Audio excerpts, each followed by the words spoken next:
Bonjour et merci de votre présence à toutes et à tous. Merci aux journalistes qui ont pu se déplacer pour cette conférence de presse. Donc je me présente pour celles et ceux qui ne me connaissent pas. Je suis Dimitri Norsa, secrétaire général de la CGT en Moselle. Et on a le plaisir de vous accueillir dans nos locaux cet après-midi pour une petite conférence de presse.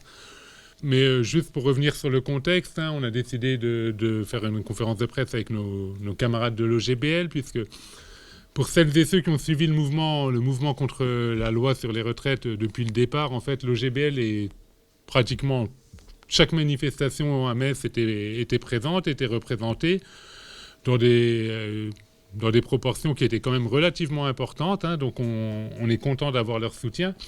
Et on sait que le soutien d'un syndicat, qui est un syndicat luxembourgeois, a amené aussi quelques questions chez les médias français, même chez les médias luxembourgeois. Donc ça sera peut-être l'occasion d'éclaircir un peu le pourquoi le GBL participe au mouvement contre la loi sur les retraites en France. Et ensuite, je crois, sans tout dévoiler, je crois qu'ils nous ont ramené un chèque en fait pour participer à la caisse de solidarité qui est mise en place pour soutenir les grévistes en France. Donc on a une caisse de solidarité CGT qui est gérée au niveau confédéral. Et donc je crois que voilà, il y aura une petite remise de chèque après. Voilà, donc comme je le disais, en tout cas, voilà, pour faire un point rapide sur la situation. Au niveau de la CGT, on est partenaire de longue date avec l'OGBL. On est dans une région, j'apprends rien à personne, on est dans une région frontalière et donc on essaye de travailler au maximum de façon internationale, si je puis dire. Dans un département comme le nôtre, ça a quand même toute son importance parce que les questions qui touchent les travailleurs mosellans touchent également les travailleurs luxembourgeois. On a la question des frontaliers, évidemment, qui est prégnante, mais on a également les travailleurs belges, les travailleurs allemands. Quand on mène un combat comme le combat qui est mené actuellement en France, en fait, contre la loi retraite, je pense qu'on est regardé, en tout cas, on est suivi par une grande partie des travailleurs européens. Et c'est important de voir qu'on a un soutien de nos camarades, un soutien international de nos camarades. Oui, donc cette idée de conférence de presse aujourd'hui nous est venue la semaine dernière, puisqu'on a été invité par nos amis de l'OGBL justement à s'exprimer dans les médias luxembourgeois sur le pourquoi, le comment de cette réforme des retraites et pourquoi il y avait un rejet massif donc de cette réforme, du temps que les Luxembourgeois partent à 65 ans. Voilà. Donc on a pu expliquer le pourquoi du comment et on s'est dit effectivement ce serait important compte tenu des coopérations syndicales qu'on entretient, puisque je rappelle que nous avons un accord signé entre la Confédération CGT et l'OGBL de coopération. C'est le comité régional qui est en charge de s'en occuper régulièrement, mais c'est bien un accord qui a été signé et remis au goût du jour dernièrement par Philippe Martinez. Ça devait être en 2019, n'est-ce pas ? Et donc c'est important pour nous de suivre ce qui se passe dans nos pays respectifs, qui sont quand même des pays relativement moteurs en Europe. Si aujourd'hui il y a un soutien massif de l'OGBL, c'est parce que eux verraient d'un mauvais œil l'âge de départ de la retraite en France reculé, puisque ça signifie que pour eux, ils risquent d'avoir la réciprocité. On a des soutiens énormes de nos amis belges, de nos amis allemands, y compris, parce qu'ils ont la même vision des choses. Ils savent bien que c'est une cohérence au niveau européen, que les politiques menées sont cohérentes et que effectivement les politiques menées antisociales, je dirais, sont cohérentes et que nous revendiquons tous ensemble d'ailleurs une véritable Europe sociale avec une protection sociale européenne. Voilà. Donc aujourd'hui, je pense que c'est important aussi qu'ils montrent aux médias français, aux populations françaises à travers vous, qu'effectivement, ils ont une autre vision des choses que celle qu'on nous impose ici ou qu'on leur impose chez eux. Merci à tous et à toutes d'être ici. Je représente le bureau exécutif de l'OGBL. Je vais tout d'abord excuser notre présidente nationale, Nora Bach, qui malheureusement ne peut pas être avec nous aujourd'hui. On m'a demandé de la représenter, ce que j'ai évidemment fait avec plaisir. Comme ça a déjà été dit par les collègues, effectivement, l'OGBL était depuis le début présent aux côtés de la CGT, aux côtés du Front syndical uni en France contre cette dégradation du système de retraite. Et c'est pour nous important de soutenir ce mouvement syndical. C'est important pour nous pour plusieurs raisons. Premièrement, parce que la solidarité, c'est quand même dans les gènes du syndicalisme, j'ai envie de dire. La solidarité, c'est notre raison d'être et la défense des droits des travailleurs et travailleuses. Et donc pour nous, la devise qu'une attaque contre un, c'est une attaque contre tous, c'est pas seulement un slogan, mais c'est une réalité vécue. Et ça se montre aussi avec la coopération qu'on a depuis des années déjà entre OGBL, CGT et aussi pour les autres pays avec les syndicats respectifs. Au Luxembourg, c'est évidemment particulièrement spécial parce qu'on a un pays où on a tous les jours des dizaines et des dizaines de travailleurs et de travailleuses qui traversent la frontière pour venir travailler, qui ont vraiment une très grande importance dans notre économie, dans nos systèmes sociaux. Et donc, c'est aussi notre devoir de défendre leurs droits quand ils travaillent au Luxembourg, mais aussi dans leur pays de résidence. Et donc cette solidarité, on voulait vraiment l'exprimer. De nombreux militants et militantes l'ont fait pendant toutes les journées de mobilisation. On était présents aux manifestations à Metz, mais aussi à l'Envie. Et on voulait quand même aussi, sans en dire plus parce que David le fera à la fin, montrer notre solidarité concrètement. Parce qu'à côté des mobilisations, c'est aussi un mouvement de grève. Il y a des gens qui font grève depuis longtemps, depuis des semaines, et c'est dur aussi financièrement. C'est un acte courageux, mais c'est un acte important. Et on voulait aussi montrer notre soutien à ces travailleurs et travailleuses qui font ce pas important de se mettre en grève contre cette attaque, contre le système des retraites. Et évidemment, ça a déjà été dit aussi, si une détérioration des retraites sera imposée en France, évidemment, ça représente un risque. Parce que on est dans une Europe où un pays regarde l'autre et on sait qu'on risque d'avoir aussi des attaques dans d'autres pays, notamment au Luxembourg. On voit déjà qu'il y a des gens qui ont envie de lancer le débat. Et lancer le débat, pour eux, ça veut dire mettre en cause les droits acquis, les droits des gens d'être à la retraite comme maintenant. Et il ne faut pas non plus oublier qu'au Luxembourg, on a déjà vécu une première réforme, j'ai envie de mettre des guillemets, j'aime pas employer ce mot, pour des choses qui sont vraiment négatives, en 2012, où on a déjà vécu vraiment une première détérioration des conditions pour pouvoir aller en retraite. Et on a aussi au Luxembourg, cette année, une année électorale, donc on va se retrouver à la fin de l'année avec un nouveau gouvernement, et c'est très important pour nous donc de donner un signal très très très fort pour dire qu'avec nous, il ne faut pas toucher à la retraite et au contraire, il faut revenir et l'améliorer et de nouveau rétablir les retraites comme avant 2012. Donc voilà, ça c'est des raisons plus générales de notre soutien à notre présence, mais il y a aussi des raisons très spécifiques. On a des milliers de membres qui sont des frontaliers français, qui travaillent au Luxembourg tous les jours et qui seront directement impactés par cette réforme néfaste. Parce qu'ils ont des carrières mixtes, donc ils vont être impactés directement. Et même s'ils ont, eux, toute la carrière au Luxembourg, ils ont une famille, ils ont des parents, ils ont des enfants, ils ont des partenaires qui travaillent en France. Et donc, ils seront aussi quand même impactés. Donc c'est aussi un acte envers nos membres pour se battre pour leurs droits.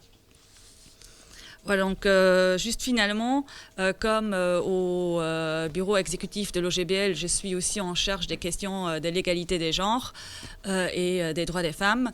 Je voulais peut-être spécifiquement dire aussi que c'est une réforme qui est particulièrement négative pour tous les travailleurs, mais aussi très spécifiquement pour les travailleuses, pour les femmes, parce qu'on sait qu'elles ont des carrières souvent interrompues et qu'elles vont avoir encore d'autant plus de mal à remplir les conditions pour aller en retraite. Et comme petit mot final, avant de passer la parole, la question des retraites, elle est fondamentale. Je pense qu'elle est fondamentale pour tous les syndicalistes parce que ce n'est pas quelque chose d'anodin de décider de faire travailler quelqu'un 1, 2, 3 années de plus. C'est quelque chose qui touche vraiment à la vie. C'est quelque chose où on attaque un acquis social pour lequel les syndicats se sont battus. C'est quelque chose où on s'attaque vraiment au droit de vie parce que la lutte pour le droit à la retraite, finalement, c'est la lutte pour le temps de vivre. Merci Michel. Écoutez, bonjour à toutes et à tous. Encore merci pour votre présence. Écoutez, je crois que la camarade de juste avant moi a dit l'essentiel. Visiblement, la réforme des retraites en France, elle est très décriée par la population française. Elle est très rejetée, à la fois par les travailleurs, mais globalement par toute la société. Je crois qu'aux alentours, on est encore à 90% des salariés actifs dans le pays qui rejettent cette retraite. Plus de 70% de la population la rejette aussi. Elle a été expliquée. On a essayé de faire croire aux Français que c'était une bonne chose pour eux, que c'était la meilleure réforme des retraites, que c'était la retraite qui était obligatoire, ou en tout cas qui était indispensable pour sortir, soi-disant, des déficits publics, soi-disant de sortir de la crise, etc. Et bien, malgré toutes ces explications qui ont été très rapidement démenties, qui ont rapidement été démontées par les organisations syndicales, on a fait la démonstration que cette réforme des retraites était injuste, brutale, non justifiée, et en tout cas que les travailleurs français ne la voulaient pas. Et ce qui est assez intéressant, c'est que les explications qu'on a pu donner, nous les organisations syndicales auprès des travailleurs, eh bien ça a aussi eu un impact sur nos voisins européens, alors nos camarades luxembourgeois, mais aussi allemands, belges, espagnols, portugais, italiens, en Europe et dans le monde. Depuis le début de la mobilisation qui a quand même commencé début janvier, on est à la 12e journée de mobilisation. À l'occasion de ces 12 journées de mobilisation, on reçoit à chaque fois des messages des organisations du monde entier qui viennent soutenir les mobilisations, les actions, les grévistes, etc. Pas plus tard que hier ou avant-hier, on recevait des messages des syndicats argentins, brésiliens, sud-américains de manière globale, mais aussi nord-américains, asiatiques, etc. Enfin bref. Donc voilà, il y a aussi une dimension en quelque sorte internationaliste dans cette mobilisation. Et Michel le disait très bien, quand on s'en prend aux travailleurs dans un pays, on s'en prend en fait aux travailleurs du monde entier. On ne l'a pas inventé, je crois que ça avait été un petit peu conceptualisé il y a quelques années de ça sur travailleurs de tout pays, unissez-vous. Et bien en quelque sorte, c'est un petit peu d'actualité encore aujourd'hui. C'est aussi ça la lutte des classes. Ça a été très bien dit, la retraite c'est un choix de société. Dans les années 80, en France, on a fait le choix de porter la retraite à 60 ans. Voilà, c'était un acquis, ça a été une mobilisation très forte dans le pays. Et depuis les années 80 jusqu'à aujourd'hui, les gouvernements successifs n'ont jamais arrêté de détricoter ce droit à la retraite à 60 ans, si bien qu'aujourd'hui on parle à la retraite à 62 ans et le gouvernement d'aujourd'hui voudrait nous faire partir à 64 ans. Ça va complètement à l'inverse du sens de l'histoire, du progrès social, etc. Les travailleurs français n'ont jamais produit autant de richesses qu'aujourd'hui. Les entreprises du CAC 40 n'ont jamais fait autant de profits. Les dividendes versés aux actionnaires en 2022 du CAC 40 s'élèvent à plus de 80 milliards d'euros. Il n'y a jamais eu autant d'argent qui a été distribué, il n'y a jamais eu autant de productivité et de richesses qui ont été créées. Et on voudrait nous faire croire qu'il faudrait économiser une dizaine ou une douzaine de milliards d'euros pour pouvoir financer convenablement le système des retraites. Nous, à la CGT, et globalement les syndicats, ont dit que si on augmente les salaires, on participe activement au financement du système de protection sociale, en particulier la retraite. Si on vient par exemple à supprimer aujourd'hui les écarts de salaire entre les femmes et les hommes en France. Déjà, on rétablit les femmes dans leurs droits, le plus élémentaire, le plus fondamental. Mais en plus de ça, on génère 6 milliards d'euros de cotisations sociales supplémentaires. Alors quand il manque environ 12 milliards, nous on a déjà trouvé la moitié en rétablissant l'égalité salariale entre les femmes et les hommes.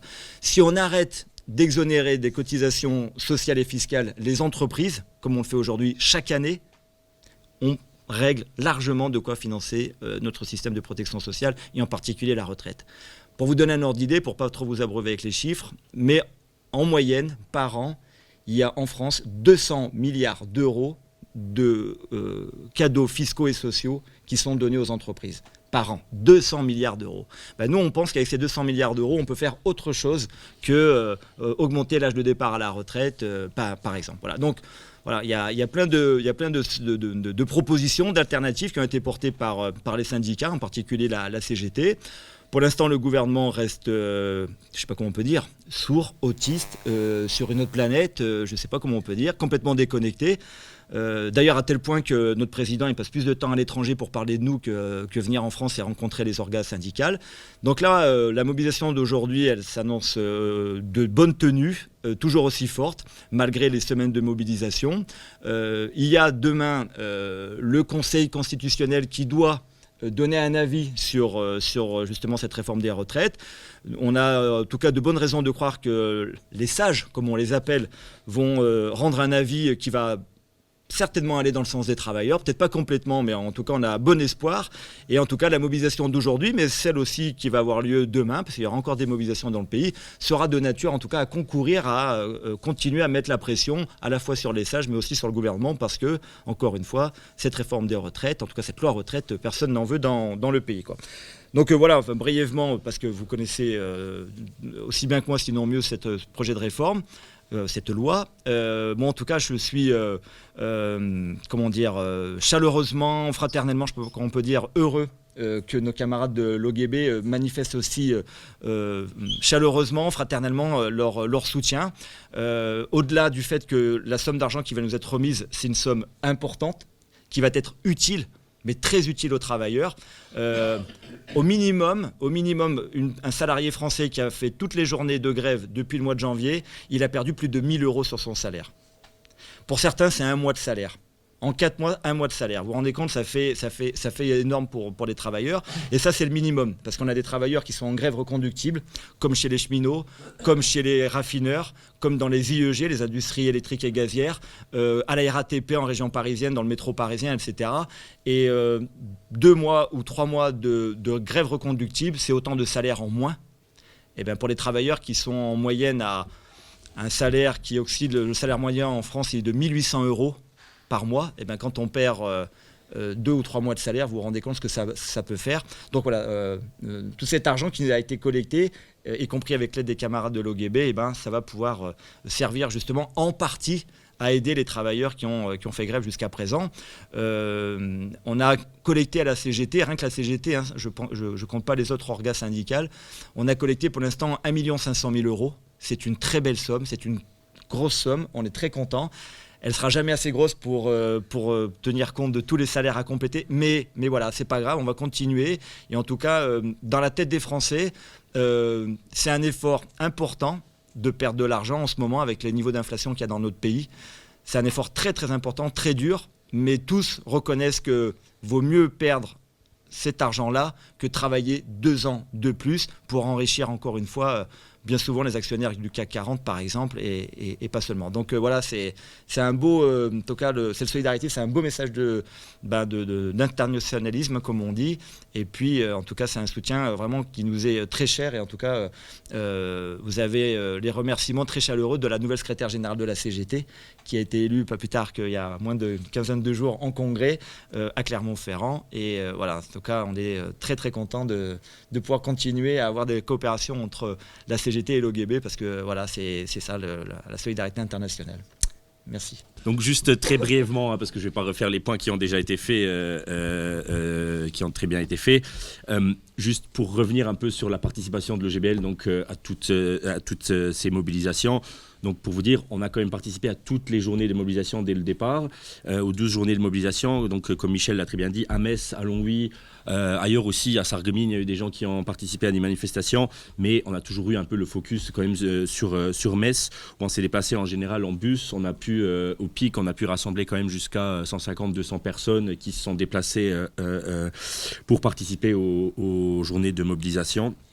On a à côté de ça, on s'est aussi déplacé sur des piquets de grève pour soutenir concrètement les travailleurs et les travailleuses qui étaient en grève. On a participé à des tractages ici et là. On a aussi mené des actions à la frontière entre la France et le Luxembourg avec des banderoles notamment qui ont été déployées sur les ponts d'autoroute pour aussi passer un message aux travailleurs frontaliers, hein, parce que c'est aussi quelque chose de très important. Et je voudrais aussi un peu juste mettre l'accent sur cette partie-là parce qu'on sait nous que donc les travailleurs frontaliers qui se déplacent tous les jours pour venir travailler au Luxembourg, ils sont impactés par la grève.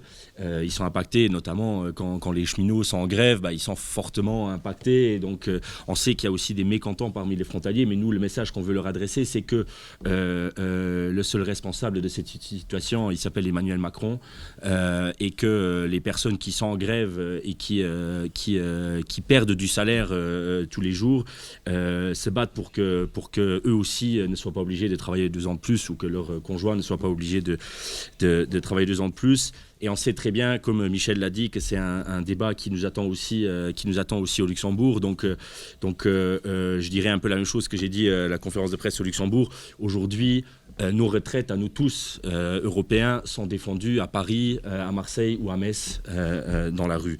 Et pour ça, on remercie infiniment les camarades français et notamment, bien sûr, la CGT, à qui on est lié.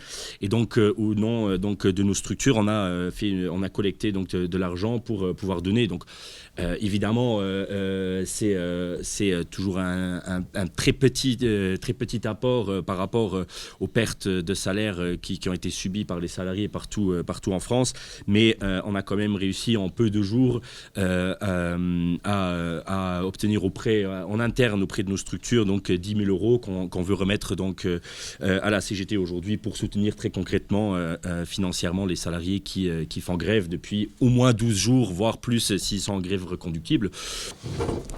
Ben voilà, comme ça a été dit, on remercie chaleureusement en tout cas l'OGBL pour son soutien. Hein, je l'ai déjà dit, mais voilà, leur soutien physique aux manifestations, lors des piquets de grève, lors des opérations qu'on peut mener, et évidemment ce soutien financier qui est très important. Ça a été dit, on ne considère pas du tout ça comme une petite somme. Hein, on est très touchés et on remercie, et cet argent sera utilisé évidemment pour les travailleuses et travailleurs qui sont en grève dans le cadre du mouvement depuis le départ. Hein. Et ça sera une aide précieuse. On va conclure. Hein. Je voudrais remercier à nouveau l'ensemble des journalistes qui se sont déplacés aujourd'hui, et bien sûr l'ensemble de nos camarades de l'OGBL qui étaient présents à la manifestation ce matin, qui étaient présents cet après-midi avec nous pour vous rencontrer, et qui, j'en doute pas, seront à nouveau présents si des journées d'action doivent se renouveler, doivent perdurer, et qu'on se retrouve à nouveau en grève et en manifestation dans la rue. En tout cas, voilà, du côté de la CGT, et je pense que c'est aussi du côté de l'intersyndicale, on maintient la pression, on attend, comme ça a été dit, on verra la décision du Conseil constitutionnel, mais on continuera à se battre, en tout cas, contre cette loi injuste et brutale. Merci.